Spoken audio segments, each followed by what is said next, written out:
Welcome to Golden Mastermind Seminars Radio with your host, Jeffrey Combs. Jeffrey Combs, welcome to Facebook Live, Golden Mastermind Seminars Facebook Live, 4 o'clock Eastern Standard Time, the first day of September 2020. Welcome to Facebook Live here this beautiful, sunny Tuesday afternoon.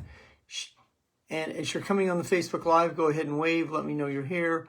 Welcome to Facebook Live. John Ramsey, welcome. Scott Lucas, how are you this afternoon, Scott? Great to connect with you. As you're coming on to Facebook Live, go ahead and wave, say hello, or let me know you are here. Blessings to you, Aaron. Welcome to Facebook Live. If you're just coming on to Facebook Live, it is awesome to see you. Luann, good to see you on Facebook Live this beautiful Tuesday afternoon.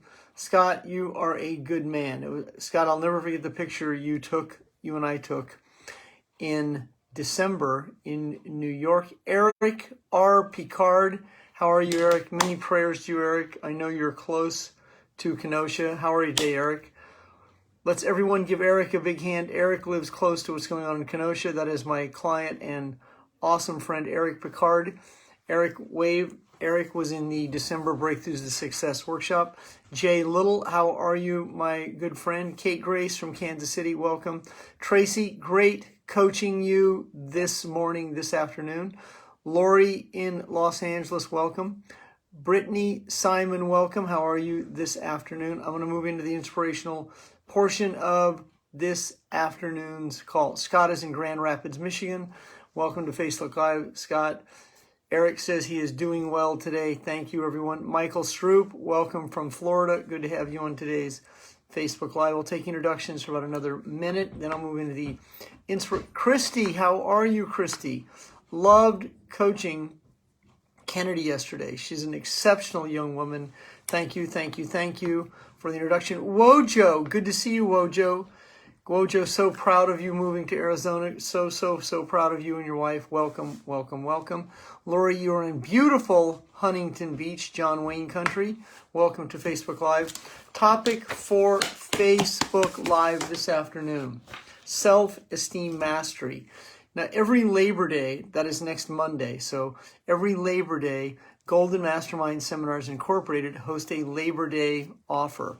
So be aware in your email and on Facebook for some physical products and also some downloadable products. David Hammer, good to see you, my brother. David, I haven't seen you on Facebook Live in a while. Good to see a good old familiar face in you, David. So if you are on Facebook Live here, Kennedy is phenomenal. Yes, thank you, Jay.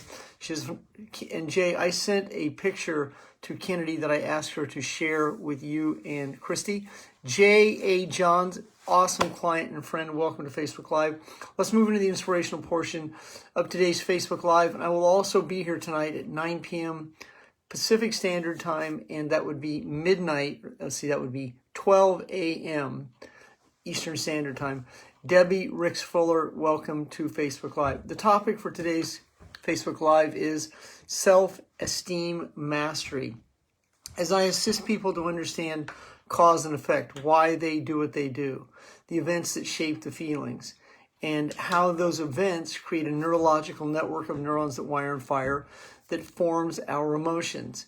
For you to elevate your consciousness, change who and what you attract, change your attractor factors, synchronistically attract your reality, people, situation, and events where the front row seat is available.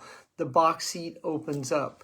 You are waiting for a table in a restaurant, and there's a 2-hour wait, and all of a sudden the hostess says, Mr. Smith, Mr. Matt Smith, good afternoon, we have a table for you, a rounded booth. So for that to be able to happen, that means that energetically you are in the flow. And in that hands-free zone, fifth gear, in the zone. In that zone, you're in a level of esteem, and that's esteem mastery, meaning that there's very little separation between you and outcomes that you start to create on command. There is a flow, and this happens for some of you. I know that Kate is crushing it in one of her careers in the mortgage industry. I coached a client of mine, Randy, who is doing over $2 million a month, 5 months in a row in the mortgage industry. He is ITF in the flow, the hands-free zone. This shows up in sports, business, life, and many situations.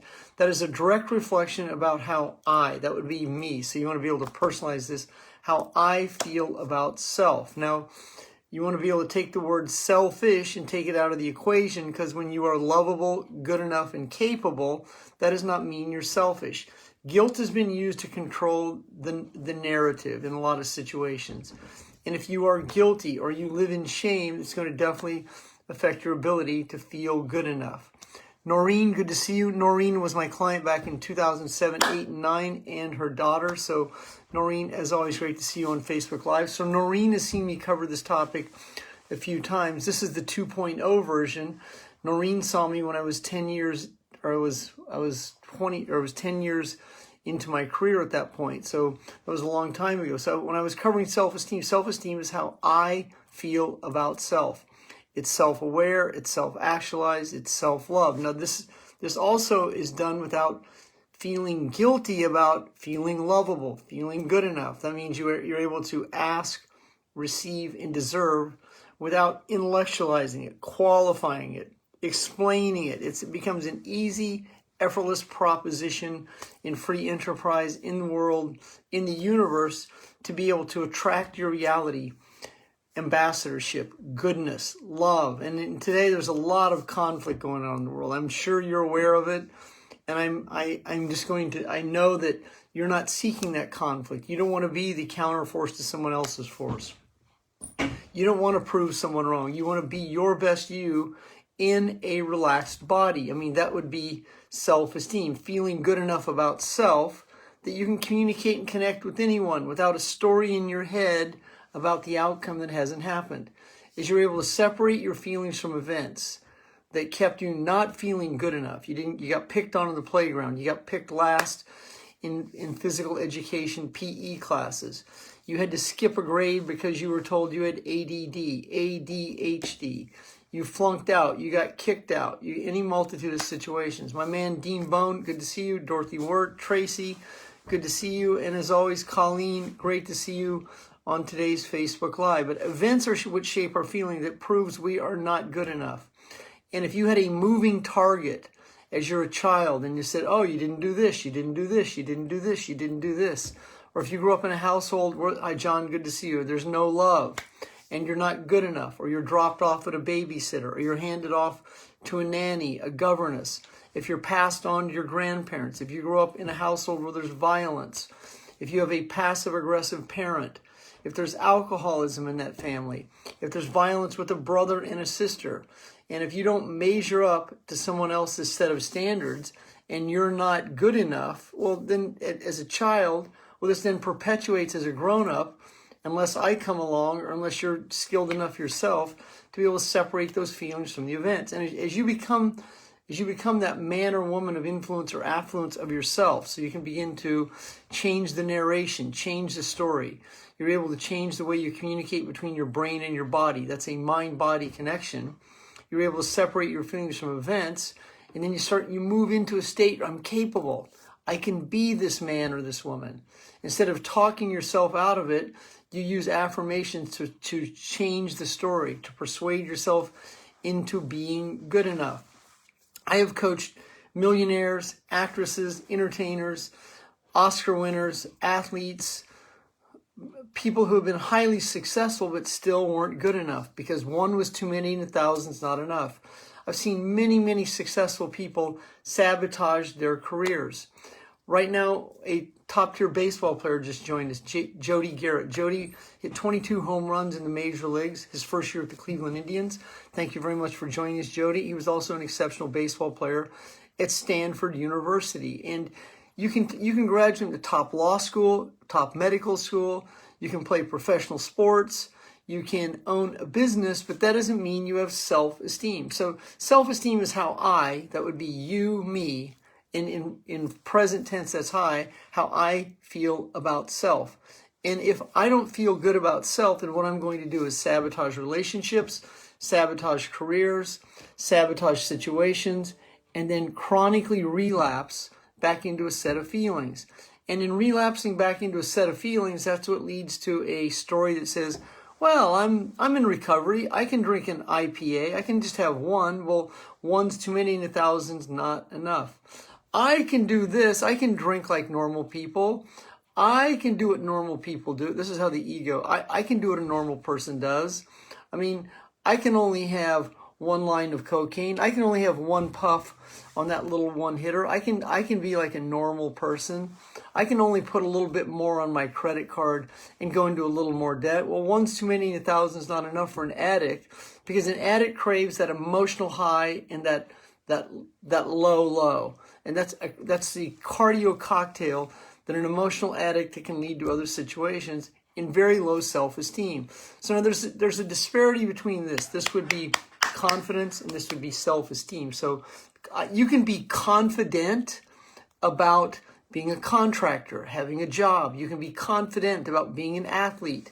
You can be confident about being something, a teacher or an academium or something like this. You're competent and confident.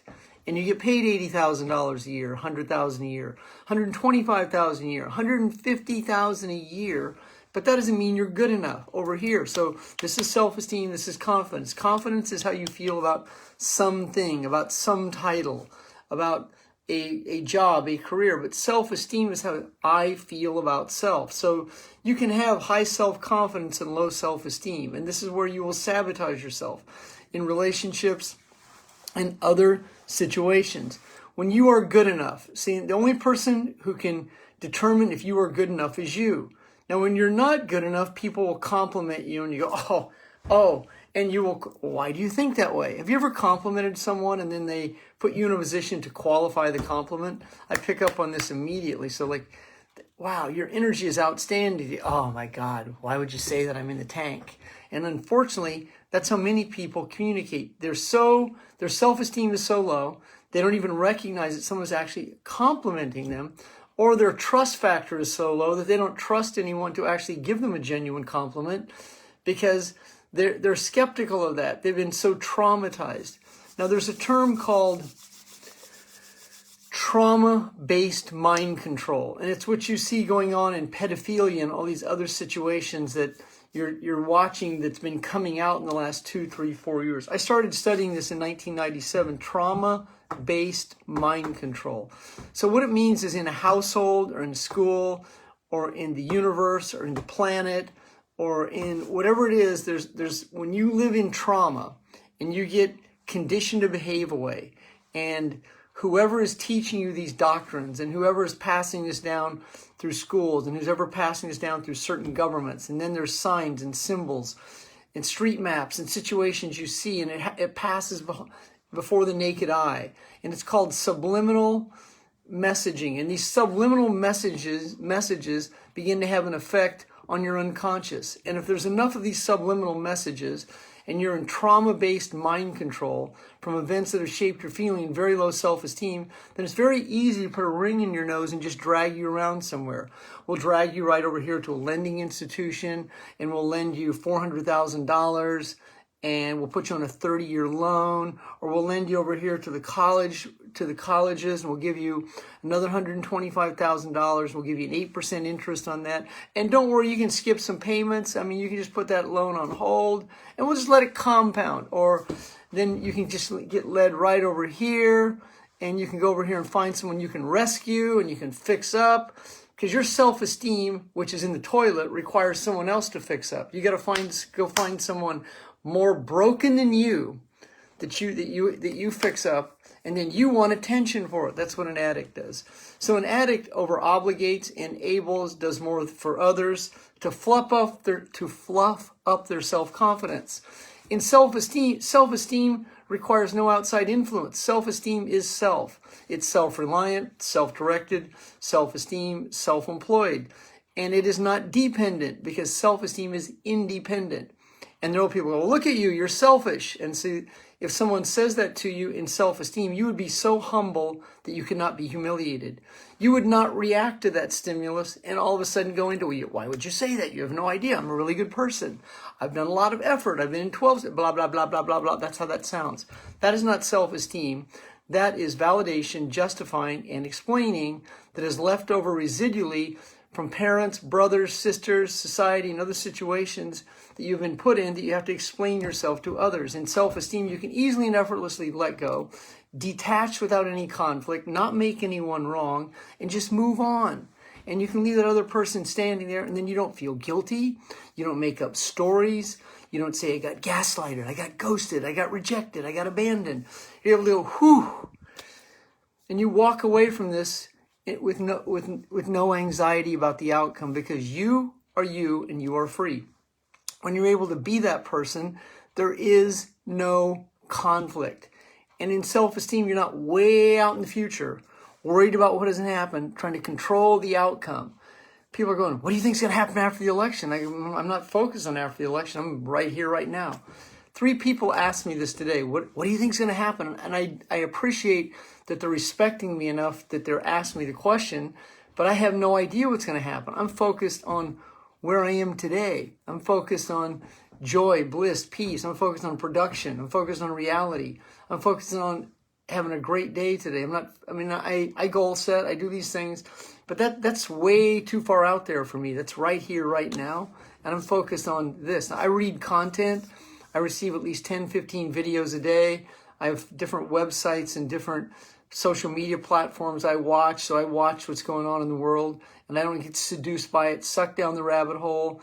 And many people, I can't get on those sites. I'll just go down the rabbit hole. Well, that's because your self-esteem has to be, you get distracted by shit over here rather than focusing right here. You can watch what's over here and be able to interpret it. That's detachment.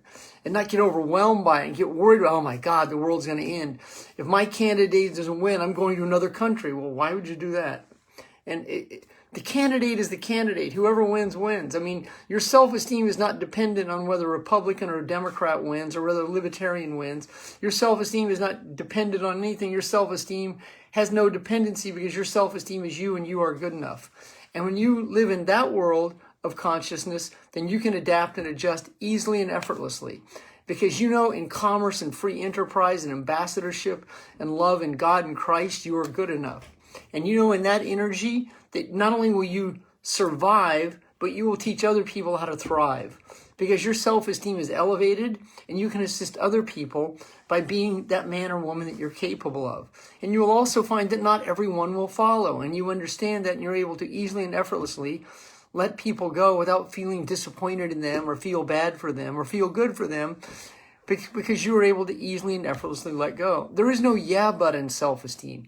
The ego wants to yeah, but you don't understand. My situation's unique. I'm a unique addict. My addiction is so unique that I'm unique being a unique addict. I require extra uniqueness for you to understand how unique I am. That's how many addicts communicate with themselves, because they are a good example what is going to happen after the election. I will worry about that in the present. I mean, that's correct. I'm not in the future. Thank you, John, for pointing that out to me. That is John Law, one of my exceptional friends and clients. And so the more you understand that there are events that shape the feelings, and those events would create the neurochemical connection to our emotions. And as you begin to let go of those events that shape your feelings, and you no longer give significance and power, and you're not giving other people power, and you're not saying things about people, and you're not like creating these stories that haven't happened, and you live in the solution, you focus on results, you focus on relaxing, you focus on peace, you'll begin to change who and what you attract. And then what happens is your lead box fills up differently than it ever has before. The parking space is open. The dog you wanted shows up on your doorstep. Situations happen that you begin to magnetize and polarize to your reality, because it becomes effortless in many situations. And you don't go, wow, that was unbelievable. You go, that's believable because that's who I am from what I'm being. And you'll start to say, these situations happen to me like this. This isn't magic. This isn't hocus pocus. This is science. This is quantum physics. This is reality. This is energy. This is love. This is bliss. This is joy. This is consciousness. This is awareness. This is understanding. It's an experience. It's not something you analyze. It's an expectation that you create. You expect to have good situations happen to you. And when situations aren't ideal, you can adapt and adjust to it. You don't go in the tank over it. So if you're day trading or you're investing and you lose a little bit of money one day, you don't go, oh my God, I can't believe this shit. Oh my God, I've got to make it up. That's how addicts talk. Addicts try and make up for yesterday's losses. They try to overcompensate. And when you're able to separate your feelings from the events that shaped them, then you are you and you are free. I spent so much time in my head in my 20s, and it was just so liberating to just find sobriety. I spent the first 2 years of my sobriety going to a meeting every single day. I didn't do any dating for 2 years. I exercised 7 days a week. I got my body back in shape, and I started to read books again. I'd practically forgotten how to read. I went to workshops. I went to events. I started reading Dr. John Bradshaw, Healing Your Inner Child. I spent hours with Louise Hay back in the 80s. I started to read Dr. Dennis Waitley back in that era. I read a lot of I read Florence Scovel Shinn. I started to write my own affirmations. I joined Herbalife in 1990, back when network marketing and direct sales was a different industry. I saw the great Jim Rohn in 1990 speak. I'm like, oh my God, I can do what he did. I can do this. Now, I later met Jim Rohn and found out a lot of the stories that he told. I spoke with him on 5 different occasions. I shared the stage with him 5 times. I interviewed him on 2 different occasions and spent some quality time with him backstage, and also became very good friends with his manager, Kyle Wilson. And then Kyle Wilson led me to Ron White, who is a world champion of memory on 3 different occasions. So I got to understand a lot of what he went through. He went through a lot of ups and downs himself. He was a millionaire in 2 companies in the 80s, one called Bestline and one called Holiday Magic. And incidentally, both those companies went out of business. He was never an Herbalife distributor. He was an Herbalife speaker. And he was also Mark Hughes and Tony Robbins' mentors very early in their career. And when I was listening to his content, The Art of Exceptional Living, and I was listening to Think and Grow Rich on cassette, I was starting to really recondition myself. I never even heard the term self-esteem until I started reading John Bradshaw. It wasn't a term that was talked about in the 70s or 80s. And I started to realize, wow, I have none. I have this false swag, this athletic energy left over from never being good enough. I have all this disappointment that I've created through the multiple rock bottoms. And I realized I had 0 self-esteem, but I had all this confidence from being an athlete and working out. And what it was, just a lot of pissed off, misdirected energy that I didn't know what to do with. And when I started to learn how to let go, that's when I started to change that energy. I started to change who and what I attracted. A certain different type of people began to show up. In 1991, I attracted a young man into my team that changed my life. 1996, I attracted a woman into my team that completely changed my life. Her son is an absolute top-tier blogger right now. I remember meeting him when he was 15 years old. Who and what I attracted began to change because I started to feel good enough for the first time. Being good enough is not trophies. Self-esteem is not winning and losing. It's not good and bad. It's not right or wrong. What self-esteem is good enough. It's an acceptance, gratitude, and forgiveness stage of recovery where you're able to be and stay in a state of awareness, understanding, and knowing, and you know you're good enough. And in good enough, you can really relax, because today might not be your best day, but your best day, you give your best effort, but it doesn't mean it's your best day.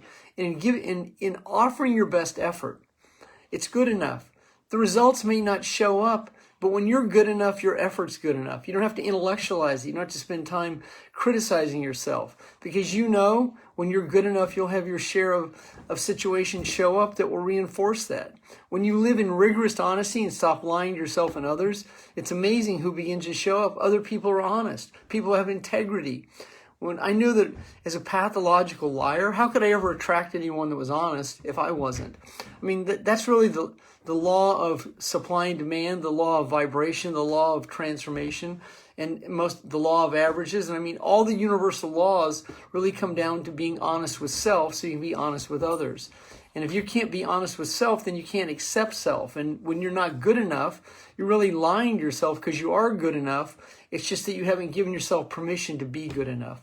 My name is Jeffery Combs. I am the president and founder of Golden Mastermind Seminars Incorporated. This is my newest book that I wrote in 2018. You may purchase that on my website, The Breakthrough Factor. That is an exceptional book. Has a chapter on letting go in that book. I will be here live tonight at 9 p.m. Pacific Standard Time, 12 a.m. Eastern Standard Time. Thank you for being on Facebook Live here. If you've not accepted a free 20-minute coaching session and you would like to access that, go right up there in Messenger and send me your request, and I will respond to you very quickly. Thank all of you for being on today's Facebook Live. Ariel, good to see you. So a very good day to really start to dig into praying. I've started praying in places, in ways I've never prayed before. I'm praying for our country. I'm praying for you, praying for me, praying for our world. Have a great afternoon, everyone.